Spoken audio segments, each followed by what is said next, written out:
coucou tout le monde, j'espère que vous allez bien. Nous sommes mercredi aujourd'hui, je n'ai pas du tout encore pris la caméra depuis le début de la semaine.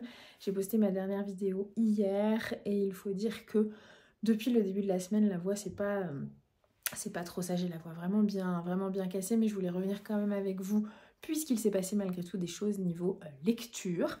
J'ai tenté une lecture qui n'a clairement pas fonctionné. C'est un livre que j'ai emprunté à la bibliothèque et dont je vous ai rapidement parlé sur les réseaux sociaux. Il s'agit de Jeune fille à la volière de Eve Chase. Je l'ai commencé lundi et hier soir, après 60 pages où vraiment je me disais que je n'arrivais vraiment pas du tout à rentrer dans l'écriture, à rentrer dans la structure de l'histoire, à rentrer dans les personnages. Pourtant c'est pas compliqué, il y a 3 personnages, 3 sœurs, Kat, Lorraine et Floria, je ne sais plus. Plus Charlie le papa, donc a priori quand même on n'est pas sur pléthore de personnages, 4 personnages, mais déjà sur les 3 sœurs j'avais beaucoup de mal dès le début à repérer en fonction des personnalités qui étaient décrites qui était telle sœur. Je me suis complètement perdue dès le départ. La structure entre passé et présent elle n'est pas hyper claire, enfin en fait j'ai trouvé ça hyper brouillon, la façon dont c'est était écrit dès le début. Je suis pas du tout rentrée dedans, vraiment pas. Donc je ne force pas, j'ai pas du tout envie de me forcer et d'habitude je ne me force jamais lors d'une lecture. Si j'accroche pas, je laisse tomber. La lecture pour moi c'est tellement un moment de plaisir que si je me contrains dans une lecture, c'est pas du tout l'objectif. Donc j'ai laissé tomber. Mais par contre, j'ai commencé hier la deuxième chance que je voulais donner à Colleen Hoover, puisque peut-être que vous le savez, mais j'ai testé au moment de la sortie du film avec Blake Lively, Jamais plus, j'ai testé la lecture de ce roman. Je n'ai pas du tout accroché, ni avec l'écriture de Colleen Hoover, ni avec l'histoire, vraiment pas. J'ai vite lâché l'affaire. Et à la bibliothèque, j'ai vu qu'il y avait celui-ci, Corps et âme, et du coup je me suis dit, allez Laura, pourquoi pas. C'est une autrice dont on parle beaucoup, alors après forcément elle écrit dans un genre qui n'est pas forcément mon genre de prédilection, même si clairement j'ai quand même la sensation depuis quelques semaines que ça commence à devenir un genre que j'apprécie beaucoup plus que je ne le pensais. Bref, toujours est-il que je l'ai commencé donc hier soir et que j'en suis, on le voit, à un peu plus de la moitié. J'aime beaucoup cette histoire. On suit Beya qui a grandi dans le Kentucky, dans une extrême pauvreté, auprès d'une mère alcoolique, droguée, mais vraiment droguée plus, tant et si bien qu'au tout début du livre, sa maman décède dans la caravane dans laquelle elles habitaient toutes les deux. Et elle est contrainte d'appeler son père, qui lui vivait jusqu'alors dans le Texas. Elle est contrainte de l'appeler, puisqu'elle est mineure, et qu'elle se retrouve complètement seule au monde. Sauf que c'est un père qu'elle n'a pas vu depuis 2 ans, qui a priori se désintéresse d'elle, sauf que vraiment là elle n'a pas le choix, donc elle va débarquer chez son père, qui s'est remarié. Alana, donc la femme avec qui il s'est remarié, a une fille, et qui va un petit peu devenir le temps d'un été la super amie, la camarade de jeu et estivale de Beya. Et elle va rencontrer un garçon plutôt mystérieux qui s'appelle Samson, qui est un photographe de nature, photographe de sentiments comme il peut se décrire, et photographe aussi de détails, beaucoup, de tout ce qui l'entoure.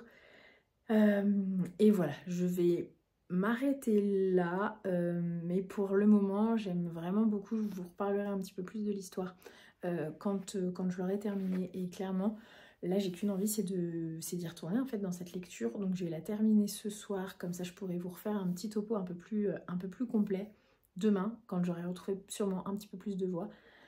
Mais dans tous les cas, je comprends maintenant pourquoi l'autrice Colleen Hoover a ce succès en fait, parce que ouais, ça passe vraiment tout seul, et on passe un très bon moment. En plus l'histoire se déroule au bord de l'océan, et pour moi à chaque fois le bord de l'océan dans les romans, ça sent les vacances, ça sent le sable qui colle, ça sent la petite bière au coin du feu, ça sent le coucher de soleil, la crème solaire. Enfin pour moi c'est les vacances, la mer, l'océan, c'est les vacances.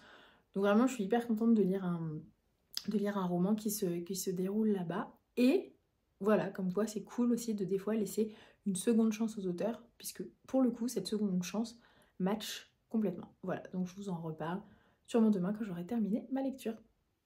Et coucou tout le monde, j'espère que vous allez bien en ce week-end. Nous sommes samedi aujourd'hui, dernier week-end avant les fêtes de Noël. J'espère que vous êtes toutes et tous bien prêts à affronter ce qui nous attend. D'ores et déjà, désolée pour la voix qui est encore chez moi un petit peu voilée. Ça ne me quitte définitivement pas, mais ça va finir par passer. J'ai poursuivi ma lecture de Cœurs et âmes. Alors, je pensais revenir avec un update complet, mais en fait il me reste quand même une bonne petite partie de lecture, donc je vais attendre de vraiment l'avoir terminé pour vous en reparler un peu plus. Par contre, j'ai commis de nouveau un hold-up à la bibliothèque. Du coup, je voulais juste vous montrer les quelques livres que j'ai empruntés. Ouais, je vais vous montrer une autre chose après. Je suis tombée sur ce livre. Hop, je vais le mettre dans le bon sens, sur ce livre-là de Catherine Pancol. Alors Catherine Pancol, ce sont les livres comme Les tortues, les crocodiles, là, Les yeux jaunes des crocodiles, les tortues, les écureuils, Les yeux jaunes des crocodiles, Les écureuils de Central Park. Il n'y avait pas une histoire de tortue? Ah si, La valse lente des tortues. Donc ça fait vraiment très longtemps que je ne me suis pas attardée sur les livres de Catherine Pancol. Donc voilà, j'ai vu ça, j'ai trouvé le format plutôt sympa. Ça, c'est un poche. Et voici le format proposé. C'est quasi un... Enfin non, c'est quand même pas un carré, mais petit format comme ça, un peu de poche, mais un peu plus large. Et vraiment, à l'intérieur, c'est écrit relativement gros. Et j'ai l'impression que c'est un récit autobiographique de Catherine Pancol à New York. Catherine et New York, une histoire d'amour. Je trouvais la couverture vraiment très jolie, et en fait c'est comme un espèce de journal de voyage. Vous voyez, avec les petites dates là, 13 octobre par exemple, et du coup j'imagine qu'on va la suivre dans son périple à New York. Voilà, j'avais cette petite curiosité sous les yeux, je me suis dit pourquoi pas. Et en plus j'ai l'impression qu'elle a fait plusieurs voyages, parce qu'il y a une partie qui s'appelle Premier voyage qui date d'octobre 2023, un deuxième voyage qui date d'avril 2024. Donc on a 2 voyages de Catherine Pancol, et même j'ai l'impression... Pardon, je découvre un peu en même temps que vous. Il y a une autre partie, écrire c'est vouloir tirer la robe du fantôme. Voilà, cette 3e partie, je sais pas trop ce qu'elle va donner. Bref, voilà, j'ai pris ça. J'ai pris, mais ça fait longtemps qu'il était arrivé. Et la dernière fois que j'y suis allée, j'avais oublié de le récupérer. J'avais réservé le dernier Franck Tillier, Norferville. Ça fait très longtemps que j'ai pas lu de Franck Tillier. Je me souviens que le dernier qui était, j'ai plus le nom en tête, La Faille, qui m'était littéralement tombé des mains.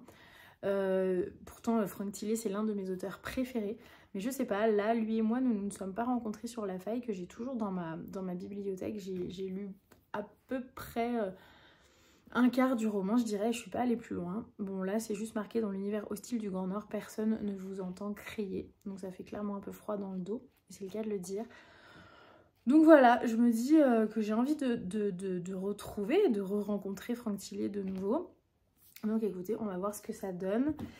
J'ai pris également un... Bon, ceux-là, je vais continuer plus tard, je vais vous en parler après. J'ai pris un Ranyard Jonasson, La mort en blanc. Je pense que c'est son dernier édité chez La Martinière, où j'ai l'impression qu'on va avoir 2 époques, les années 80 et les années 2010-2012, autour d'un ancien sanatorium où le corps sans vie d'un médecin en chef est découvert au pied du bâtiment. Et 3 décennies plus tard, le mystère reste entier. Voilà, donc comme on est vraiment en plein cœur de l'hiver, je me suis dit que ces 2 romans, ça pouvait être plutôt pas mal. J'ai pris également, ça fait longtemps que j'en ai entendu parler, mais au final je me suis rendu compte en le prenant que c'était un sacré pavé de 500 pages. Il s'agit de La doublure de Melissa d'Acosta. Passion, faux semblant, emprise, qui manipule qui? Une jeune femme fragile en quête d'un nouveau départ, un couple magnétique et fascinant, prêt à lui ouvrir les portes de son monde doré, un trio pris au piège d'un jeu cruel et d'une dépendance fatale. Voilà. Donc c'est l'histoire d'une passion toxique, la face obscure de l'âme humaine et les méandres du désir. Donc pareil, on va voir ce que ça donne, sachant que je suis toujours en train d'écouter son dernier roman dont j'ai perdu le titre, mais voilà, je vous disais que j'étais pas hyper emballée. Mince, Tenir debout, voilà, j'écoute toujours Tenir debout, ça fait quasi plus d'un mois, je n'ai toujours pas terminé. J'ai également pris, édité chez Le Duc Graphique, Petite fille deviendra grand. Et ça, je suis très contente de l'avoir trouvé, j'en avais même pas entendu parler. Le titre m'a vraiment interpellée, hein. Vous devinez, j'imagine, de quoi on va parler dans ce graphique. Je ne me suis jamais sentie aussi bien de toute ma vie. Pour la première fois, je n'ai pas l'impression d'être incomplet. Je n'ai plus le sentiment de rejet que j'ai eu pour ma propre personne pendant des années. J'ai tellement rêvé de ressentir ça un jour et maintenant que c'est le cas, j'ai du mal à le réaliser. De ces questionnements survenus durant son enfance aux différentes étapes qu'il a parcourues depuis, Louis nous entraîne dans le récit poignant de sa transition. Il partage avec nous les hauts et les bas, l'acceptation et le rejet, la construction de sa masculinité, mais surtout la délivrance de devenir ce qu'il est vraiment, un homme. Donc écrit par, enfin c'est autobiographique du coup par Louis Fégelou.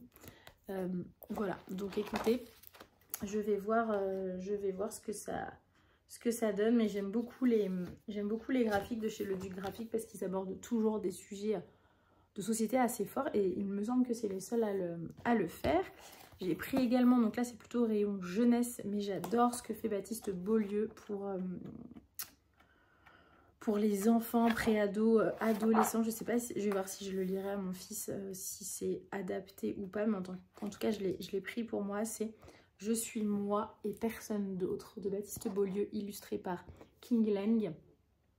Respecter son identité, ne pas s'effacer pour satisfaire les autres est l'apprentissage d'une vie entière.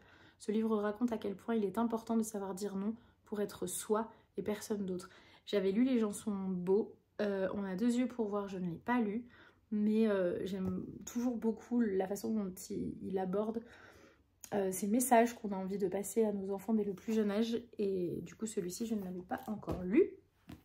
Et là on va passer sur l'autre chose dont je voulais vous parler et dont je vous parlais déjà la dernière fois, le fameux challenge que je mets en place autour de la littérature et de l'Écosse, que j'ai appelé, j'ai trouvé le titre hier soir et j'ai travaillé sur le challenge hier soir et du coup j'ai tout fait.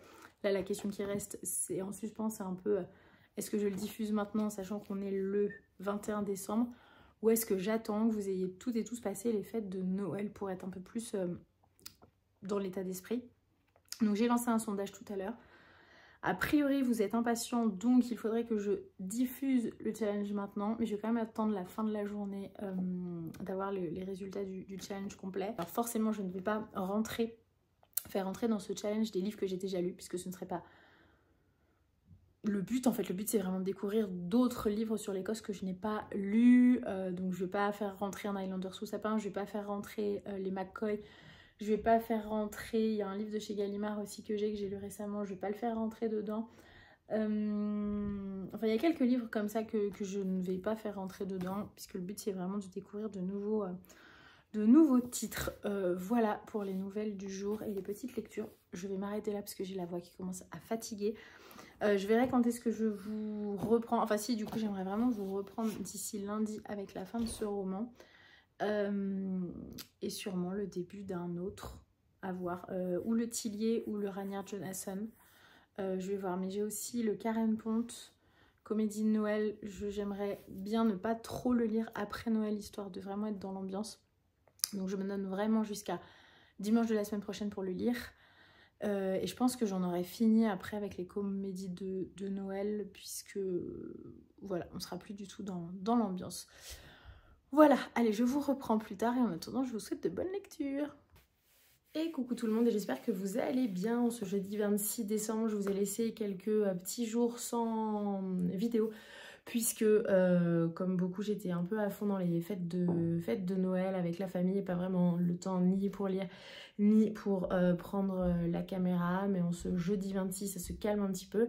Et c'est surtout que je lance aujourd'hui le fameux challenge qui rassemble, qui associe littérature et Écosse. Et je le lance ce soir en story. Et du coup, je me suis dit cet après-midi que c'était l'occasion de vous en parler un petit peu plus en vidéo. Je vous en ai déjà parlé un petit peu précédemment. Mais là du coup je vais pouvoir vous donner sur YouTube, en tout cas pour celles et ceux qui ne me suivent pas sur Instagram, je vais pouvoir vous donner un petit peu plus de détails, notamment sur les catégories, puisque je vous expliquais aussi qu'il y avait 2 façons de réaliser ce challenge. Et c'est surtout qu'il commence le 1er janvier, donc vous le donnez quelques jours avant le 1er janvier, ça vous laisse un tout petit peu de temps pour vous préparer, commencer à rassembler les premiers livres. C'est vrai que j'avais fait un sondage sur Instagram en vous demandant si vous vouliez, parce que le challenge est prêt depuis une semaine, savoir si vous le vouliez au plus tôt ou si vous vouliez attendre la fin des fêtes de Noël. Vous avez été majoritairement à vouloir que je le lance au plus tôt, que je vous révèle tout au plus tôt, sauf que prise par le temps et les fêtes, au final le naturel à les circonstances ont choisi pour moi, et je vous donne toutes les infos seulement aujourd'hui. Donc le challenge s'appelle Plumes écossaises, mais ça je crois que je vous l'avais déjà dit. C'est un challenge du coup qui commence ce 1er janvier jusqu'à fin juin, jusqu'au 30 juin très exactement. Et en fait il y a 2 possibilités pour participer. Donc d'ores et déjà vous l'aurez compris, il s'agit de livres qui se déroulent en Écosse. Ça c'est un point j'ai envie de dire crucial et essentiel, c'est un peu le principe du challenge. Et il y a surtout 2 possibilités pour participer. Soit vous lisez pour valider le challenge au minimum 6 livres entre le 1er janvier et le 30 juin, donc les livres que vous voulez, sachant que je vous donne sur Instagram une liste que je peux remettre là en barre d'infos si vous voulez. Je vous donne une liste, une espèce de bibliographie pour un petit peu vous orienter, parce que c'est pas forcément simple de trouver des romans qui se déroulent en Écosse. Donc cette possibilité, ou alors choisir parmi 10 catégories, pardon, excusez-moi, il y a 10 catégories et du coup il faut valider 6 des 10 catégories. Donc au minimum, hein, pareil, si vous voulez valider les 10 catégories en 6 mois, c'est tout à fait possible. Donc du coup je vous ai préparé des petits templates, à la fois un template pour celles et ceux qui veulent lire 6 livres de janvier à juin, et un autre template pour les catégories. Donc les catégories, il y a le clan des écrivains, donc c'est lire un ouvrage d'un auteur écossais. La légende du Loch Ness, forcément, lire une histoire qui inclut une créature mythologique ou une légende écossaise. Voyage dans le passé, lire un roman historique qui évoque la culture ou l'histoire de l'Écosse. Les brumes des îles, lire un roman se déroulant sur les îles écossaises ou qui parle des paysages et de la nature d'Écosse. L'Écosse en noir, lire un thriller ou un polar se déroulant en Écosse. Coup de cœur écossais, lire un livre recommandé par un ami ou un participant au challenge. Les péripéties écossaises, lire un roman d'aventure ou un récit de voyage à travers l'Écosse. La magie des Highlands, lire un livre de fantasy ou un conte de fées inspiré par la culture et les mythes écossais. Quel clan êtes-vous? Lire le tome 1 ou la suite d'une saga dont l'histoire se déroule en Écosse. De la mer aux montagnes, lire un roman ou une nouvelle qui combine à la fois la mer ou les côtes et les montagnes écossaises dans l'intrigue. Et pareil, je vous ai préparé un petit template et je vous mets une quarantaine d'idées de romans. Voilà un petit peu comment ça va se passer. Et moi j'ai déjà commencé à constituer ma palle avec des livres que j'ai trouvés par hasard, mais ça je vous en parlais précédemment, notamment le Jenny Colgan Au-delà des nuages, que je ne connaissais pas et que je n'ai même pas référencé dans la bibliographie, il me semble. Donc je vais voir, moi je ne sais pas encore si je me cale sur les catégories ou si je me dis, voilà, je lis un maximum de livres écossais entre janvier et juin, je vais voir. Mais en tout cas, dans ma palle, il y aura forcément celui-ci. Il y a également, que j'ai trouvé sur Vinted, Scottish Rhapsody, édité chez Hugo Poche d'Elinda Dale. J'ai aussi pris celui-ci parce que vraiment j'en ai beaucoup entendu parler. C'est une saga en 3 tomes, il me semble, de Peter May, et ça commence par l'île des chasseurs d'oiseaux. J'ai également ce livre que m'avait offert Manon, les lectures de Manon, que j'avais commencé, et je ne sais absolument pas pourquoi, parce que j'avais bien aimé ma lecture, je n'avais pas poursuivi, mais du coup ça va être l'occasion de me replonger dedans. Il s'agit de L'héritier des Doyle de Erin Graham. Je vais également lire La mer en hiver de Susanna Kearsley, celui-ci. Que m'avait également offert Manon, que je n'ai jamais lu, que j'avais dans ma palle. Donc je vais lire ça, qui se passe au XVIIIe siècle. Voilà, donc la mer en hiver. Et le dernier, mais c'est pas, enfin c'est le dernier que je vous présente aujourd'hui, mais c'est pas le dernier que je vais mettre dans cette palle écossaise. Il s'agit des Lumières de Kilchurn, édité aux éditions Hurlevent de Camille Santerre. Alors je sais pas si vous vous souvenez, mais j'étais lectrice Hurlevent et par manque de temps, clairement j'étais de temps, d'organisation, de tout, j'ai vraiment cédé ma place à voilà une autre, enfin d'un commun accord hein, bien entendu avec les éditions Hurlevent, j'ai cédé ma place à quelqu'un d'autre qui allait être beaucoup plus investi que moi. Il n'empêche que je continue à suivre ce qu'elles font et là voilà, ce roman se déroule en Écosse et voilà, j'avais très envie de me l'offrir tout simplement, donc voilà, j'ai passé commande la semaine dernière et je l'ai reçu plutôt très vite et j'ai ressorti pour l'occasion mon petit marque-page des voix Hurlevent. Voilà pour l'instant ma petite palle qui se constitue de 3 livres, sachant que j'ai eu une liseuse pour Noël et que j'ai ajouté dessus hier Kings of Scott. Voilà, donc au final ça m'en fait 7, mais je sais qu'il y a plein d'autres romans que j'ai envie de lire. Il y a notamment, vous verrez, un Jules Verne dans la bibliographie. Il y a Trainspotting aussi, je ne sais pas si vous avez vu le film, mais qui se déroule en Écosse.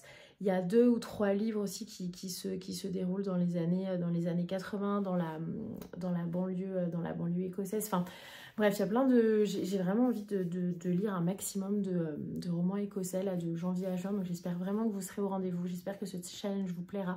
J'espère que ce sera l'occasion également de partager plein de belles choses. Je ne sais pas encore sur quel support je vais créer une conversation. Je sais qu'il y a Discord, hein, c'est ça qui est beaucoup utilisé ces derniers temps. Mais je sais aussi que beaucoup n'ont pas forcément envie d'ajouter sur leur téléphone une nouvelle application, une nouvelle façon de communiquer, sachant qu'il y a déjà les messageries Insta, qu'il y a WhatsApp, etc.